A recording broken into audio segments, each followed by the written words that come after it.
Price God. இன்றைய தியானம் 1 பேதுரு 2:9 முதல் 13 வரை. நீங்களோ உங்களை அந்தகாரத்தினின்று தம்முடைய ஆச்சரியமான ஒளியின் இடத்திற்கு வரவழைத்தவருடைய புண்ணியங்களை அறிவிக்கும்படிக்கு தெரிந்து கொள்ளப்பட்ட சந்ததியாயும் ராஜரீகமான ஆசாரிய கூட்டமாயும் பரிசுத்த ஜாதியாயும் அவருக்கு சொந்தமான ஜனமாயும் இருக்கிறீர்கள்.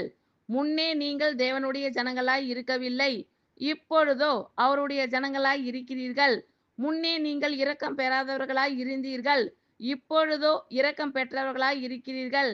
பிரியமானவர்களே, அந்நியர்களும் பரதேசிகளுமாய் இருக்கிற நீங்கள் ஆத்துமாவுக்கு விரோதமாய் போர் செய்கிற மாம்ச இச்சைகளை விட்டு விலகி, புறஜாதிகள் உங்களை அக்கிரமக்காரர் என்று விரோதமாய் பேசும் விஷயத்தில் அவர்கள் உங்கள் நற்கிரியைகளைக் கண்டு அவற்றின் நிமித்தம் சந்திப்பின் நாளிலே தேவனை மகிமைப்படுத்தும்படி நீங்கள் அவர்களுக்குள்ளே நல் நடக்கை உள்ளவர்களாய் நடந்து கொள்ளுங்கள் என்று உங்களுக்கு புத்தி சொல்லுகிறேன்.